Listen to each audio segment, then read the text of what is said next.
வணக்கம் நண்பர்களே, நான் திருப்பூர்லேருந்து உங்கள் சக்திவேல். ஒரு பதிவு, ஊக்கமான பதிவு என்னென்னு பார்த்தீங்கன்னா, அப்பா இல்லை, சின்ன வயசுல இறந்துட்டாரு. அம்மா மட்டும்தான். நாங்கள் அண்ணன் தம்பி 2 பேர். எனக்கும் கல்யாணம் ஆயிடுச்சு, அவனுக்கு கல்யாணம் ஆயிடுச்சு. எனக்கு பசங்க 2 பேருமே வேலைக்கு போகிறாங்க. அவனுக்கு காலேஜில் படிக்கலாங்கிறது போகிறீங்க. அப்போ சண்டை வரும், சின்ன சின்ன சண்டைகள் வரும்.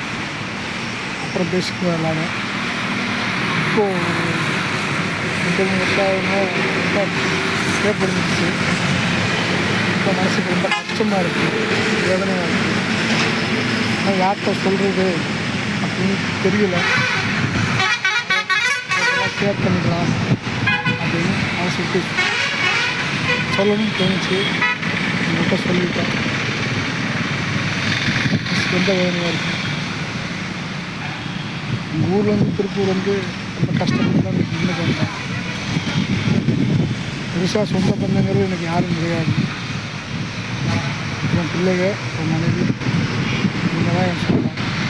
சரி, அண்ணன் தம்பி இருக்கானே, தம்பி கொஞ்சம் தம்பி எதாவது இருக்காங்கன்னு நினச்சேன். 3 வருஷமாகவே சுத்தமாக கேட்புச்சு. மனசுக்கு ரொம்ப உருக்கமாக இருக்குது, வேதனையாக இருக்குது. சொல்லணும்னு தோணுச்சு, உங்கள்கிட்ட சொல்லிட்டேன்.